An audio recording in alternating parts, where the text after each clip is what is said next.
नमस्कार. वैदिक विश्व या यूट्यूब चॅनलवर आपणा सर्वांचे मनःपूर्वक स्वागत. जन्म मृत्यू विज्ञान भाग 18. विज्ञान म्हटले की त्यात लपवालपवी किंवा असत्य कथन चालत नाही. शरीरोद्गमन एक उच्च विज्ञान असल्यामुळे योग्य तऱ्हेने प्रयोग करणाऱ्या साधकाला एकसारखेच अनुभव येतील. उदाहरण द्यायचे झाल्यास, पृथ्वीवरील कोणत्याही भागात विशिष्ट परिस्थितीत ऑक्सिजनवर जर हायड्रोजनचा संस्कार केला तर त्यापासून पाणीच तयार होईल. अन्य पदार्थ तयार झाल्यास प्रयोगातच चूक आहे हे स्पष्ट आहे. तद्वत शरीरोद्गमन आणि पुन्हा शरीर प्रवेशाचे योग्य प्रयोग म्हणजे साधना केल्यास सर्व साधकांना सारखेच अनुभव येतील. प्रत्येकाचे अनुभव भिन्न राहतात असे म्हणणाऱ्यांना अनुभवच नसणार. शरीरोद्गमनाच्या वेळी म्हणजे आपले जड शरीर सोडून उर्वरित 3 सूक्ष्म देह, मन, बुद्धी आणि जीवात्मा घेऊन साधक ज्यावेळी मृत्यूच्या घटनेचे अनुभव घेतो त्यावेळेस कसे वाटते याचा विस्ताराने पडताळा पाहूया. उद्गमन करताना प्रथम श्वास बंद होऊन गळा घोटल्याप्रमाणे वाटते. रुधिराभिसरण बंद होऊन हृदयही बंद पडते. सर्व शरीरातील नाड्या व शिरा स्वस्थ म्हणजे क्रियारहित बनतात. सर्व पेशीतील नित्य कार्य म्हणजेच मेटाबॉलिझम सुद्धा बंद असते. पडलेले शरीर शव बनते, कारण जीवात्म्याची उद्गमन यात्रा आता सुरू व्हायची असते. जीवात्मा शरीर सोडताना प्राप्त शरीर पूर्णपणे प्राकृतिक आणि समकरीत असतो.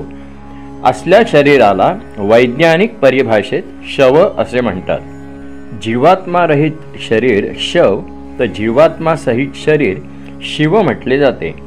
हे शवशरीर वरून मृत वाटले तरी जीवात्म्याचा त्यात पुन्हा प्रवेश झाल्यावर ते पूर्ववत चैतन्यमय होत असते. वृक्षाचे शुष्क वाटणारे बीज पुन्हा सजीव होऊन त्याद्वारे वृक्ष प्राप्त होतो व त्या वृक्षाचे जीवन साकारते. तद्वत अशा शवाचे आहे. असे शव संस्कार केल्यास या कल्पापर्यंत राहू शकते. या अवस्थेला कल्प अवस्था म्हणतात. शरीराची ही कल्पावस्था आहे. शवासनाचा सुरुवातीचा अभ्यास थोडा कष्टदायक असतो, कारण जन्मजन्मांतरापासून शरीराला सोकावलेला जीवात्मा शरीरातून बाहेर पडताना शरीर सोडण्यास तयार नसतो. सततच्या संस्कारांमुळे जीवाला तशीच सवय पडून जाते आणि तद्विरुद्ध वागताना जीवाला कष्ट पडतात. साधी चहाचीच संस्कार सवय. चहा सोडण्याचा प्रयत्न केल्यास चहा पिणाऱ्याला विलक्षण त्रास होतो. मग हे तर प्रत्यक्ष शरीर सोडणे आहे. म्हणून जीवात्म्याला शरीर सोडताना अतिशय वेदना होतात. उभ्या आयुष्यातील इस्टेट सोडताना होतात ना, तशा. नाड्यातून जणू काही लोखंडाचे तीक्ष्ण आकोडे चरकन ओढावे तसे वाटते. नाड्यांतील प्राणात रमणारा जीव निघायला पाहत नाही. याचे समांतर उदाहरण म्हणजे सिमेंट कॉन्क्रीटच्या कामाचे देता येईल. सिमेंट, रेती व लोखंडाचे प्रमाणबद्ध संलग्नीकरण करून ते बांधकाम काही आठवडे पाण्याच्या मायेने सतत सिंचन केल्यास त्या कॉन्क्रीट कामावर हत्ती उभा केला तरी ते तुटत नाही किंवा फुटतही नाही. अशा वेळेस त्यातील शलाका फोडून तोडून काढल्या तरी निघत नाहीत, इतक्या त्या कॉन्क्रीटशी एकजीव झालेल्या असतात. तद्वत जन्मजन्मांतरीचे एकजीवत्वाचे संस्कार घेऊन प्राप्त शरीरात नांदणाऱ्या जीवात्म्याला त्याचे लाडके शरीर सोडताना किती त्रास होत असेल बरे.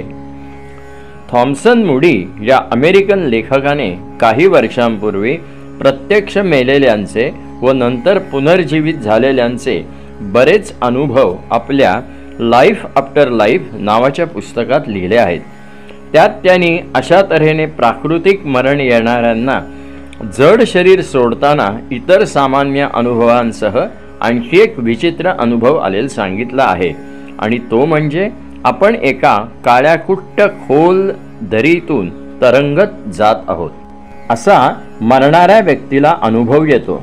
शरीर जिवंत असताना योग साधना करून शरीरोद्गमन करणाऱ्या साधकाला असा काळ्या दरीचा प्रवास अनुभव येत नाही, कारण तो साधक तसा प्राकृतिक दृष्ट्या मरत नसतो. काळ्या दरीचा अनुभव प्राकृतिक मरण्यात येत असतो. लेखकाने याबाबत स्वतःचा अनुभव पुढे लिहिलेला आहे. हे सर्व अनुभव आहेत, कल्पना नाहीत.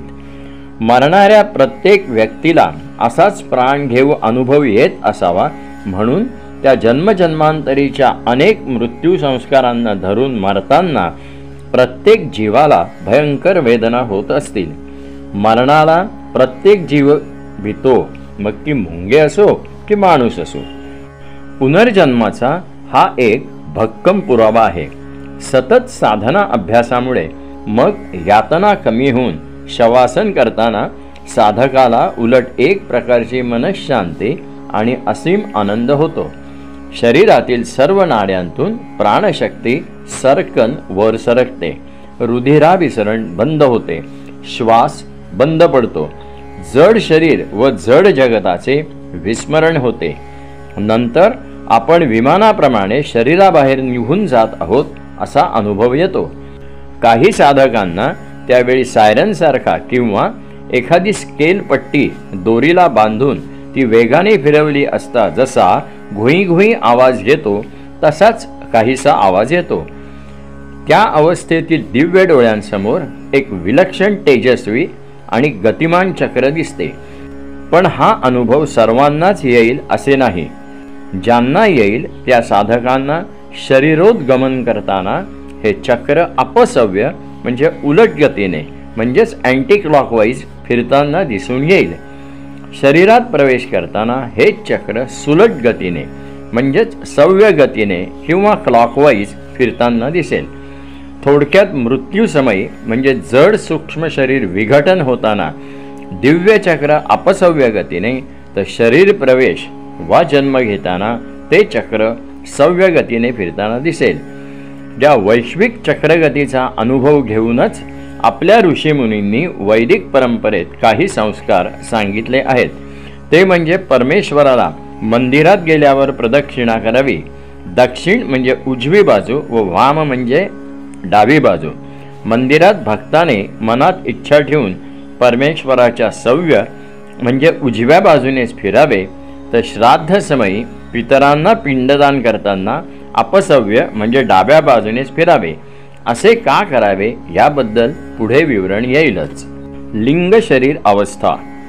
यानंतर साधकाला असा विचित्र अनुभव येतो की साप ज्याप्रमाणे आपले काट टाकतो तद्वत साधक जीवात्मा आपला जड देह खाली टाकून त्या शवाच्या वर 2 ते 3 फुटावर त्याच आकाराच्या सूक्ष्म दिव्य शरीराने तरंगत असतो.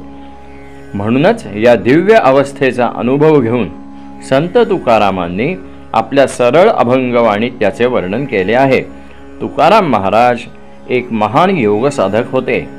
ते म्हणतात, आपुले मरण पाहिले म्या डोळा, तो हा सोहळा अनुपम. अभ्यासाने या लिंग देहाला इच्छा मात्रे करून कोठेही नेता येते. इच्छा केल्याबरोबर ते लिंग शरीर तत्क्षणी इच्छित स्थळी जाऊन तेथील इच्छित अनुभव घेऊन परत आपल्या जड देहात प्रविष्ट होत असते. पुन्हा भेटूया पुढच्या भागात.